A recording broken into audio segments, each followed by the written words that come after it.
Hello everyone, extra knowledge में आपका स्वागत है। तो जो कि एग्ज़ाम की डेट आ चुकी है, 4 जनवरी 2022 को एग्ज़ाम है। तो उसके हिसाब से आपके पास बहुत कम समय बचा हुआ है। तो अब हम आपको जो भी क्वेश्चंस आने की संभावना है या जो क्वेश्चन पूछे गए हैं वो क्वेश्चन और उसकी आपको आंसर बताएंगे और उसके साथ थोड़ा बहुत आपको बताते भी रहेंगे जिससे कि वो क्वेश्चंस आपको याद रहे। ठीक है, तो चलिए एक फास्ट रिवीजन की तरह हम देखते हैं और स्टार्ट करते हैं। Question number 1। क्वेश्चन नंबर 1, निम्नलिखित लेखकों के स्त्रीकरण के सैद्धांतिक अध्ययन को कालक्रम के अनुसार बताइए। तो देखिए ऑप्शंस दिए गए हैं और इन लेखकों को कालक्रम के अनुसार बताना है। तो बताइए कौन सा आंसर होगा। तो यहाँ पे जो आपका आंसर रहेगा वो ऑप्शन डी सही रहेगा। ठीक है, पहले सबसे पहले लेखक में बात की जाएगी तो कार्ल मार्क्स का, उसके बाद मैक्स वेबर, उसके बाद रॉबर्ट लिन, उसके बाद C.W. मिल्स रहेंगे। अब अगर इनके कालक्रम को जाने तो क्या रहेगा, तो कालक्रम के अनुसार कार्ल मार्क्स का जो रहेगा वो 1818 से लेकर के आपका 1883 तक के, ठीक है, ये कार्ल मार्क्स का रहेगा। वहीं अगर मैक्स वेबर की बात किया जाए तो इनका कालक्रम क्या रहेगा, तो 1864 से लेकर के 1920 तक के रहेगा। ठीक है, रॉबर्ट लिन की अगर बात की जाए इनका कालक्रम क्या रहेगा, तो 1889 से लेकर के 1949 तक के इनका रहेगा। और W.C. मिल्स की बात की जाए तो ये सबसे लास्ट में कालक्रम के अनुसार आएंगे 1916 से लेके 1962 तक। ठीक है, तो ये कालक्रम है, इसे याद रखिएगा क्योंकि ऐसे ही पूछा जा रहे हैं आजकल। जो भी क्वेश्चंस आ रहे हैं वो कालक्रम के अनुसार से पूछे जा रहे हैं। तो ये बहुत ही इंपॉर्टेंट क्वेश्चन आपके लिए हो जाता है। आइए देखते हैं नेक्स्ट क्वेश्चन। तो क्वेश्चन नंबर 2 में बात की जा रही है कि समाजशास्त्रीय अध्ययन में निम्नलिखित अवधारणाओं को क्रम के अनुसार लगाना है। देखिए इसमें अब बात किया जाए उसमें क्या था, लेखकों को क्रम के अनुसार लगाना था, और इसमें बात किया जाए जो भी अवधारणाएं आई उनको क्रम के अनुसार लगाना है। नंबर 1 है कायिक संगठन, नंबर 2 है सांस्कृतिक पिछड़ापन, नंबर 3 है प्रतिमांचर और नंबर 4 है प्रत्यक्ष प्रकार। तो इनको क्रम के अनुसार लगाना है। तो यहाँ पे ऑप्शन आपके पास दिए गए हैं, इसमें से आप कौन सा ऑप्शन चूज करेंगे। तो देखिए यहाँ पे जो आंसर आपका रहेगा, आंसर रहेगा ऑप्शन बी सही रहेगा। सबसे पहले क्या आया, कायिक संगठन। अब ये आप सोचे होंगे कायिक संगठन होता क्या, कायिक संगठन मतलब होता है सावयववाद। अब इससे आपको पता चल गया होगा, ये सबसे पहले आया है सावयववाद। और इसमें क्या हुआ, इसमें जो समाज की संरचना है उसे जैविक संरचना के समान माना गया। जैविक संरचना मतलब जैसे हमारे हाथ पैर आँख कान नाक होते हैं, स्ट्रक्चर बना के एक संरचना बना के कार्य को करते हैं, उसी तरह समाज की कई इकाइयाँ होती हैं, वो भी एक स्ट्रक्चर या संरचना बना के समाज में संतुलन स्थापित रखते हैं। ये सावयव का कहना था। तो सबसे पहले अगर कोई अवधारणा आई तो सावयववाद, जिसे कायिक संगठन बोलेंगे। नंबर 2 सांस्कृतिक पिछड़ापन। अब अगर इसकी बात की जाए सांस्कृतिक पिछड़ापन तो ये किसकी है, अर्बन निम्कोफ की है। ठीक है, अर्बन निम्कोफ की है और ये सेकंड नंबर पे आपका रहेगा। और इसमें क्या बात किया गया, इसमें भौतिक और अभौतिक संस्कृति के बीच में जो अंतर होगा वो क्या कहलाएगा, सांस्कृतिक पिछड़ापन कहलाएगा। तीसरी बात किया जाएगा प्रतिमांचल, इसे किसने दिया, टॉलकॉट पर्सन ने। ठीक है, टॉलकॉट पर्सन ने प्रतिमांचल के बारे में बात किया गया। इसमें क्या बात की गई, प्रतिमांचल में सामाजिक संगठनों के द्विविभाजन की एक योजना जो रहेगी वो क्या मानी जाएगी, प्रतिमांचल। वहीं प्रत्यक्ष प्रकार के बारे में किसने बात किया, मर्टन ने। ठीक है, प्रत्यक्ष प्रकार के बारे में किसने बात किया, मर्टन ने बात किया। तो सबसे पहले आपका कायिक संगठन रहेगा, दूसरा आपका सांस्कृतिक पिछड़ापन, तीसरा प्रतिमांचल और चौथा प्रत्यक्ष प्रकार, मर्टन। ये हो गई आपकी अवधारणाओं का क्रम, जो सबसे पहले आई फिर उसके बाद आई फिर उसके बाद, इस तरह से। आइए बढ़ते हैं नेक्स्ट क्वेश्चन की तरफ। क्वेश्चन नंबर 3, निम्नलिखित में से कौन सी नारीवादी विदुषी ने फेमिनिन मिस्टेक को परिभाषित किया। तो मतलब फेमिनिन मिस्टेक इनकी बुक का भी नाम था। ऑप्शन 1 दिया गया मार्गरेट मीड, ऑप्शन 2 दिया गया है, बी दिया गया है, ऑप्शन ए दिया गया है मार्गरेट मीड, ऑप्शन बी दिया गया है सिमोन डी बुअर, ऑप्शन सी दिया गया बेटी फ्राइडन या ऑप्शन डी दिया गया एन ओकले। तो बताइए फेमिनिन मिस्टेक को किसने परिभाषित किया है। तो यहाँ पे जो आंसर रहेगा आपका ऑप्शन सी सही रहेगा। बेटी फ्राइडन ने आपको फेमिनिन मिस्टेक, जो कि इनकी बुक का नाम था, इन्होंने इसमें दिया है। और ये जो महिलावादी आंदोलन के रूप में बेटी फ्राइडन को अगर किया जाएगा तो ये दूसरी लहर के अनुसार इन्हें कहा जाएगा। अगर कब ये आई तो दूसरी लहर जब आई महिलावादी आंदोलन की तो उसमें महत्वपूर्ण भूमिका रही बेटी फ्राइडन की। और अगर आपको नारीवादी विदुषी जो भी पूछी जाती हैं, जैसे मार्गारेट मीड के बारे में हो गया, सिमोना डी बुअर हो गया, बेटी फ्राइडन हो गया, तो हमने आपको एक वीडियो अपलोड किया हुआ है नारीवादी सिद्धांत के नाम से, उसे आप देखिएगा। उसमें सारी नारीवादी जितने भी विदुषी हैं उन सब के बारे में मैंने आपको बहुत ही अच्छे तरीके से समझाया हुआ है, ठीक है। तो आप वो जरूर देख लीजिएगा, जिससे कि आपको बहुत फ़ायदा होगा। आइए अब बढ़ते हैं नेक्स्ट क्वेश्चन की तरफ। तो इस क्वेश्चन में पूछा जा रहा है कि पुनर्समाजीकरण होता है जब ऑप्शन ए दिया गया एक बच्चा पैदा होता है, ऑप्शन बी दिया गया बच्चा विद्यालय जाना प्रारंभ करता है, ऑप्शन सी दिया गया एक युवती का विवाह होता है, या ऑप्शन डी दिया गया एक व्यक्ति किसी क्रांतिकारी आंदोलन में शामिल हो जाता है। तो बताइए पुनर्समाजीकरण किस समय होगा। यहाँ पे 4 ऑप्शन दिए गए हैं, तो यहाँ पे जो आंसर रहेगा ऑप्शन बी सही रहेगा। बच्चा विद्यालय जाना प्रारंभ करता है तो पुनर्समाजीकरण होता है। अब अगर समझे पुनर्समाजीकरण क्या होता है, तो देखिए जैसे कि बच्चे यहाँ इसी ऑप्शन से ही समझने की कोशिश करते हैं। तो बच्चा विद्यालय, बच्चे की प्राथमिक पाठशाला क्या होती है, परिवार होती है, ठीक है। परिवार में वो बहुत सारी चीज़ों को सीखता है, लेकिन अगर बात होगी एक अनुशासन से सीखने की कि कैसे अनुशासन के द्वारा हर चीज़ों को सीखना है, कि एक सही समय पे आपको पढ़ाई करना है, स्टडी करना है, एक सही समय पे आपको अपना लंच करना है, मतलब हर एक चीज़ों को अनुशासन से करना। ये कहाँ सीखेगा, तो ये विद्यालय में सीखेगा। तो पुनर्समाजीकरण मतलब समाजीकरण आपका हो चुका है, लेकिन उसमें नवीनतम चीज़ों को जोड़ना पुनर्समाजीकरण होता है। बस इतना सा आप ध्यान रखिए। आइए अब बढ़ते हैं नेक्स्ट क्वेश्चन की तरफ। तो नेक्स्ट क्वेश्चन में बात की जा रही है कि बौना प्रभाव का तात्पर्य है, ठीक है। बौना प्रभाव का क्या तात्पर्य है, यहाँ पे बात की जा रही है। 1 दिया गया ऑप्शन लिंग आधारित श्रम विभाजन, 2 दिया गया पति की इच्छा अनुसार अहम की पुनर्परीक्षा, ऑप्शन सी दिया गया कार्यस्थल पर लैंगिक उत्पीड़न, या ऑप्शन डी दिया गया पत्नी को पीटना। तो बौना प्रभाव का मतलब क्या होता है, तो यहाँ पे जो आंसर रहेगा आपका ऑप्शन ए सही रहेगा, लिंग आधारित श्रम विभाजन। ये क्या होगा, ये होगा आपका बौना प्रभाव, ठीक है। तो बौना प्रभाव का तात्पर्य लिंग आधारित श्रम विभाजन। अब श्रम विभाजन के बारे में किसने बात किया है, इसके बारे में बात किया है दुर्खिम ने, इसको भी ध्यान रखिएगा। दुर्खिम ने बात किया है श्रम विभाजन के बारे में, और बौना प्रभाव मतलब लिंग के आधार पर जो भी श्रम विभाजन होगा वो बौना प्रभाव से उसका तात्पर्य होगा, ठीक है।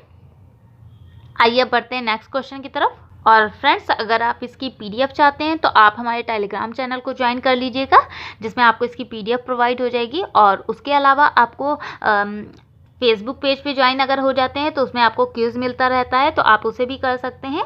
तो आप हमारे फेसबुक पेज और टेलीग्राम चैनल को ज्वाइन कर लीजिएगा, जिसका लिंक डिस्क्रिप्शन बॉक्स में दिया हुआ है। तो अब आइए नेक्स्ट क्वेश्चन जो कि देखते हैं। यहाँ पे बात की जा रही है, देखिए एक तरफ माप दिया गया, दूसरी तरफ चर दिया गया, जिसमें बात किया जाए बहुलक, उसके सामने दिया गया क्रम सूचक, दूसरा दिया गया माध्यम, उसके आगे दिया गया नामिक, तीसरा दिया गया माध्यम, उसके आगे दिया अंतराल, और चौथा दिया गया मानक विचलन, उसके आगे दिया गया अनुपात। तो यहाँ पे आपको मैच करना है, मिलान करना है कि कौन सा जोड़ा किससे मिलान करेगा। तो सबसे पहले बहुलक की अगर बात की जाएगी तो बहुलक जो होगा इसका मिलान होगा आपका नामिक से, ठीक है। और मध्यम जो होगा, मध्यम का मिलान होगा आपका अंतराल से, और माध्यम जो होगा आपका क्रम सूचक, और मानक विचलन जो होगा आपका अनुपात। तो ये आपका मिलान सही रहेगा, ठीक है। अब इसको अगर थोड़ा सा समझें तो देखिए माप का जो स्तर होते हैं वो 4 होते हैं। कौन कौन से होते हैं, नामिक होते हैं, क्रम सूचक होता है, अंतराल होता है, अनुपात होता है, ठीक है। ये 4 जो आपके दिए गए हैं, चर जो दिए गए हैं, ये माप के स्तर होते हैं, मतलब पैमाने मापने के स्तर होते हैं। ये जो बहुलक माध्यम ये सब है, इसको चर के रूप में मापा जाता है। तो अगर इसको आपको आ जाए क्रम के अनुसार इन चरों को लगाने को, तो सबसे पहले आप लगाइएगा नामिक को, ये सबसे निम्न स्तर पे होता है, दूसरा क्रमिक रहेगा, तीसरा आपका अंतराल रहेगा, और चौथा आपका अनुपात रहेगा। अब जो ये नामिक है, सबसे पहले आप समझिएगा नामिक क्या होता है।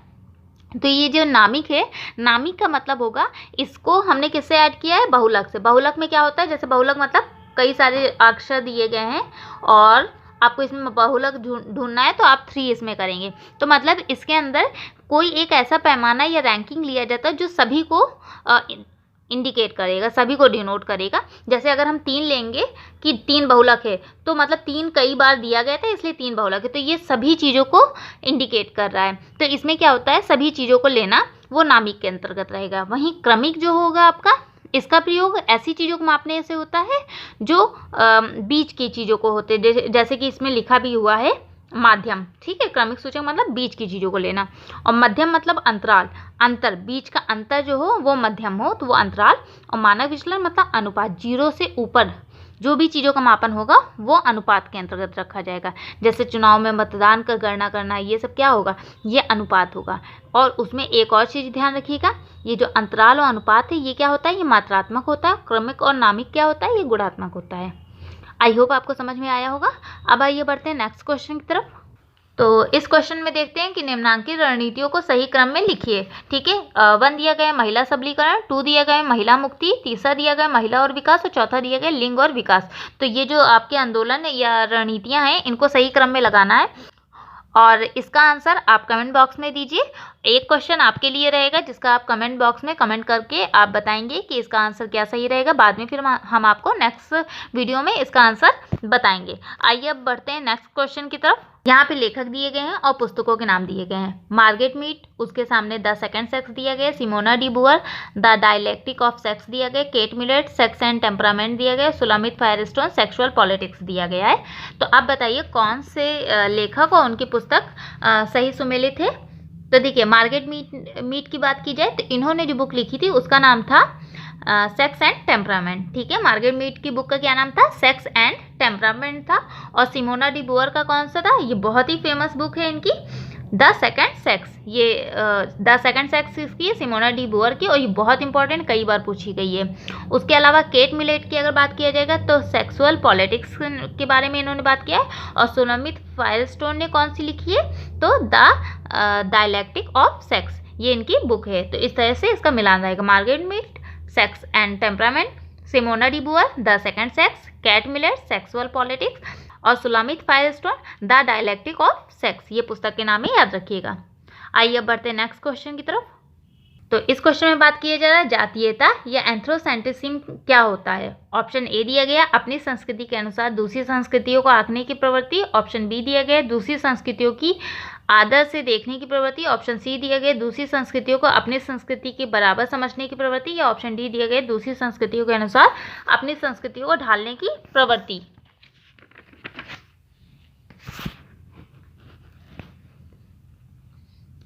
तो यहाँ पे जो आंसर रहेगा ऑप्शन ए सही रहेगा। अपनी संस्कृति के अनुसार दूसरी संस्कृतियों को आंकने की जो प्रवृत्ति होती है वो क्या कहलाती है, जातीयता कहलाती। और जातीयता के बारे में किसने, समनर ने, ठीक है, याद रखिएगा, समनर ने अंतः समूह और बाह्य समूह में इन सब चीज़ों को दर्शाया भी, अंतः समूह और बाह्य समूह में इन सब चीज़ों को दर्शाया है, ठीक है। समनर ने जातीयता के बारे में, इस मनोवृत्ति के बारे में अंतः समूह बाह्य समूह में भी बात किया है। और जातीयता क्या होती है, अपनी संस्कृति के अनुसार दूसरी संस्कृति को आंकना। अब आइए बढ़ते हैं नेक्स्ट क्वेश्चन की तरफ। तो यहाँ पे क्वेश्चन में बात की जा रही है कि पर्यावरण संबंधी गलती का कारण निम्न में से कौन सा है, ठीक है। पर्यावरण संबंधी की अगर कोई गलती होती है तो कौन सा कारण होगा। ऑप्शन ए दिया गया वृहद व्याख्या के आधार पर सूक्ष्म आधार पर नतीजा निकालना है, या ऑप्शन बी दिया गया सूक्ष्म आधारी व्याख्या के आधार पर वृहद स्तर पर नतीजा निकालना है, या ऑप्शन सी दिया गया निरीक्षण की इकाई का विश्लेषण की इकाई के जैसा ना होना, या ऑप्शन डी दिया गया निरीक्षण की इकाई का सही से परिभाषित ना होना। तो कौन सा पर्यावरण संबंधी गलती का कारण हो सकता है। तो देखिए यहाँ पे जो आंसर रहेगा ऑप्शन सी, निरीक्षण की जो इकाई है उसका विश्लेषण की इकाई का एक जैसा ना होना पर्यावरण संबंधी गलती कही जाएगी। क्यों, क्योंकि जैसे हम किसी चीज़ का निरीक्षण करते हैं, ठीक है, कहीं पे गए वनों का निरीक्षण किया कुछ पर्यावरण संबंधी, और वहाँ उसका जब बाद में हमने विश्लेषण किया तो एक जैसा अगर नहीं हुआ तो वो क्या कही जाएगी, वो पर्यावरण संबंधी गलती कही जाएगी, या तो विश्लेषण में या फिर निरीक्षण में, ठीक है। अब आइए चलते हैं नेक्स्ट क्वेश्चन की तरफ। इस क्वेश्चन में बात की जा रही है कार्य एवं व्यवहार में अंतर करने वाला कारक निम्न में से कौन सा है। ऑप्शन ए है बुद्धि संगत, ऑप्शन बी है परंपरा, ऑप्शन सी है भावनाएं, या ऑप्शन डी है अर्थ। तो कार्य एवं व्यवहार में अंतर करने वाला कारक कौन सा है। तो यहाँ पे जो आंसर रहेगा ऑप्शन सी, भावनाएं, ठीक है। अब कैसे होगा ये भावनाएं, तो देखिए कार्य और व्यवहार, भावना जो होती है ये कहीं ना कहीं अंतर करवा देती है आपका कार्य और व्यवहार में।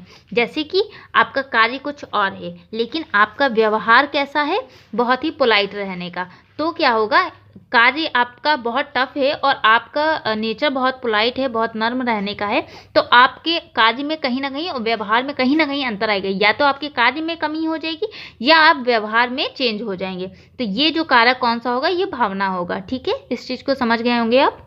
अब आइए बढ़ते हैं नेक्स्ट क्वेश्चन की तरफ। क्वेश्चन में बात की जा रही है कि जब एक व्यवस्था में के किसी एक भाग में परिवर्तन होता है और दूसरे भाग में परिवर्तन स्वतः होने लगता है, मतलब किसी एक सिस्टम में परिवर्तन हुआ और उसके दूसरे भाग में स्वतः ही परिवर्तन होने लगा तथा इन परिवर्तनों को सामाजिक संरचना अपने में शामिल करते हुए एक नई व्यवस्था को जन्म दे देती है, तो ये मान्यता किस सिद्धांत पर आधारित होगा? ऑप्शन दिया है सामाजिक परिवर्तन का क्रांतिकारी सिद्धांत, ऑप्शन बी दिया है सामाजिक परिवर्तन का संघर्ष का सिद्धांत, ऑप्शन सी दिया गया सामाजिक परिवर्तन का संतुलन सिद्धांत, या ऑप्शन डी दिया गया है या ऑप्शन डी दिया गया है सामाजिक परिवर्तन का नव विकासवादी सिद्धांत।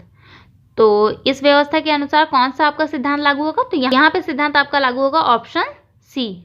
ठीक है, सामाजिक परिवर्तन का संतुलन सिद्धांत। क्यों? क्योंकि जब एक सिस्टम में परिवर्तन हो रहा है उसके द्वारा क्या हो रहा है, दूसरी सिस्टम में भी परिवर्तन स्वतः हो रहा है, और ये परिवर्तन एक नई व्यवस्था को, मतलब किसी प्रकार का ना कोई क्रांति हो रहा है, ना कोई संघर्ष हो रहा है, ना कोई नई व्यवस्था, मतलब इसमें एक संतुलन स्थापित हो रहा है। तो ये सिद्धांत जो कहा जाएगा कौन सा, सामाजिक परिवर्तन का संतुलन सिद्धांत कहा जाएगा। आई होप आपको समझ में आया होगा। अब आइए बढ़ते हैं नेक्स्ट क्वेश्चन की तरफ। तो इस क्वेश्चन में बात की जा रही है कि प्रक्रियावादी विचारधारा के अनुसार मानव प्रकृति निम्नलिखित में से किस प्रकार की है? ऑप्शन ए पेट्रोल के समान, ऑप्शन बी पानी के समान, ऑप्शन सी मोम के समान, या ऑप्शन डी स्टील के समान। तो इसमें बात किया जा रहा है, देखिए प्रक्रियावादी विचारधारा, तो वो बोलते हैं कि मानव की जो प्रकृति होती है वो किस आधार पे, किसके समान होगी, किस प्रकार की होगी।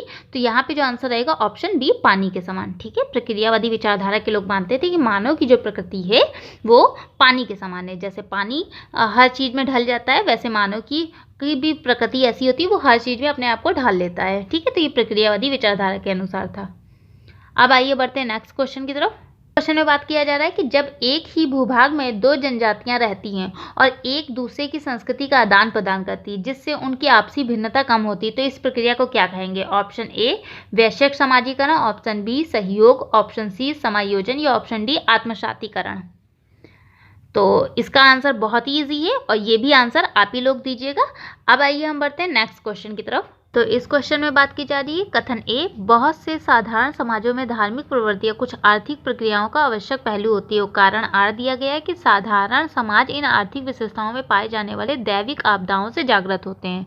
तो कूट दिया गया है ए एवं आर दोनों सही है और आर ए की सही व्याख्या करता है। ऑप्शन बी दिया गया ए एवं आर दोनों सही है परंतु आर ए की सही व्याख्या नहीं करता। ऑप्शन सी दिया गया ए सही है परंतु आर गलत है, या ऑप्शन डी दिया गया ए गलत है परंतु आर सही है। तो बताइए कौन सा सही होगा? तो यहाँ पे जो ऑप्शन सही होगा ये ऑप्शन सी सही होगा, ए सही है किंतु आर गलत है। तो आपका जो कथन दिया गया है ए वो सही है और आर गलत है। बहुत से साधारण समाजों में धार्मिक प्रवृत्तियां कुछ आर्थिक प्रक्रियाओं का आवश्यक पहलू होती है, ये एकदम सही है और आर आपका गलत है। ठीक है, आइए बढ़ते हैं नेक्स्ट क्वेश्चन की तरफ। उदारता, उच्च पद की प्राप्ति, भौतिक पदार्थों का होना, समय की पाबंदी व देशभक्ति कुछ ऐसे उदाहरण हैं जिनकी अभिलाषा उसकी प्राप्ति के लिए प्रयत्नशील हुआ जाए, उसे क्या कहते हैं? ऑप्शन ए मूल्य, ऑप्शन बी प्रथाएं, ऑप्शन सी जीवन शैली, या ऑप्शन डी लोकाचार। तो इसे क्या कहते हैं? तो यहाँ पे ऑप्शन रहेगा, ऑप्शन ए सही रहेगा आंसर में। ठीक है, आंसर आपका ऑप्शन ए सही रहेगा मूल्य, क्योंकि मूल्य जो होते हैं वो हमें सही और गलत करने का निर्णय देते हैं, जिसमें आपकी उदारता हो गया, उच्च पद की प्राप्ति हो गया, भौतिक पदार्थों का होना, समय की पाबंदी, ये सब क्या होगा? ये सब हमारे मूल्य होंगे। ठीक है, यही हमें क्या सही है क्या गलत है इन सब का निर्णय भी करने को भी सिखाते हैं। अब आइए बढ़ते हैं नेक्स्ट क्वेश्चन की तरफ। दिया गया है कि एक स्वास्थ्य योजनाकार किसी एक इलाके में बढ़ते हुए HIV के केसों में चिंतित है, वह उस इलाके में कोई संवेदनशील प्रोग्राम बनाना चाहता, उसके लिए उसे वहां के आंकड़े चाहिए। इस उद्देश्य की पूर्ति के लिए उसे निम्न में से कौन सा शोध प्रारूप अपनाना चाहिए? ऑप्शन ए अन्वेषणात्मक, ऑप्शन बी वर्णनात्मक, ऑप्शन सी व्याख्यात्मक, या ऑप्शन डी मूल्यात्मक। तो यहाँ पे आपका आंसर जो रहेगा ऑप्शन ए सही रहेगा, अन्वेषणात्मक। क्यों? क्योंकि देखिए HIV के बारे में हमें अगर कोई भी चीज़ नहीं पता है तो उसके लिए हमें खोज करना पड़ेगा, उसके लिए हमें तथ्यों को जुटाना पड़ेगा, उसके लिए हमें परिकल्पना बनानी पड़ेगी, तब जाके आप आंकड़ों को एकत्रित कर पाएंगे। क्योंकि इसके बारे में कोई भी बातचीत नहीं करना चाहता है। तो आपको इस आंकड़ों को जुटाने के लिए किस स्रोत का प्रारूप को अपनाना चाहिए? अन्वेषणात्मक। ठीक है, इसका आंसर रहेगा। आइए अब बढ़ते हैं नेक्स्ट क्वेश्चन की तरफ। यहाँ क्वेश्चन में बात की जा रही है कि व्यवसाय, मान सम्मान, जाति, श्रेणी एवं शक्ति में हुए परिवर्तन के संबंध में सामाजिक पदवी में हुए परिवर्तन को क्या कहेंगे? ऑप्शन ए सामाजिक परिवर्तन, ऑप्शन बी सामाजिक गतिशीलता, ऑप्शन सी क्रांति या ऑप्शन डी पुनर्निर्माण। तो इसमें बात किया जा रहा है कि व्यवसाय, मान सम्मान, जाति, श्रेणी एवं शक्ति में हुए परिवर्तन, सामाजिक पदवी में कौन सा परिवर्तन होगा? तो जो ये परिवर्तन होगा ये होगा आपका सामाजिक गतिशीलता। ठीक है, सामाजिक गतिशीलता होना समाज में बहुत आवश्यक होता है, जिससे क्या होता है समाज में क्या बना रहता है? समाज में एक संतुलन बना रहता है। अगर हम सामाजिक गतिशीलता नहीं होगी तो क्या होगा? समाज जो होता है उसका अस्तित्व खतरे में पड़ जाता है। इसलिए सामाजिक गतिशीलता का होना बहुत ही आवश्यक होता है। आइए बढ़ते हैं नेक्स्ट क्वेश्चन की तरफ। इस क्वेश्चन में बात की जा रही है कि जातीयता, नस्लीय मध्यमवाद एक प्रकार का है जो समूह की निम्न में से किस श्रेणिता की भावना पर आधारित होता है? ऑप्शन ए सामाजिक एवं आर्थिक, ऑप्शन बी सांस्कृतिक विकास, ऑप्शन सी जैविक देन या ऑप्शन डी तांत्रिकीय विकास। तो यहाँ पे क्या बात किया जा रहा है कि जातीयता नस्लीय मध्यमवाद का एक प्रकार होता है। तो कौन सी एक ऐसी श्रेष्ठ भावना होती है जो जातीयता को बढ़ावा देती है? तो उस हिसाब से यहाँ पे जो आंसर रहेगा ऑप्शन बी सही रहेगा, सांस्कृतिक विकास। ठीक है, जो संस्कृति होता है, संस्कृति को आगे बढ़ाना, वंशवाद पर निर्भर होना, ये क्या होता है? ये जातीयता को आगे बढ़ाता है। मतलब सबसे ज़्यादा प्रेरित कौन करेगा? सांस्कृतिक विकास। ठीक है, आइए अब बढ़ते हैं नेक्स्ट क्वेश्चन की तरफ। यह विचार है पुरुष महिलाओं से ज़्यादा शक्तिशाली हैं, निम्न में से क्या है? ऑप्शन ए विश्वास है, ऑप्शन बी मापदंड है, ऑप्शन सी मूल्य है या ऑप्शन डी मान्यता है। बताइए क्या है ये कि पुरुष महिलाओं से ज़्यादा शक्तिशाली होती हैं?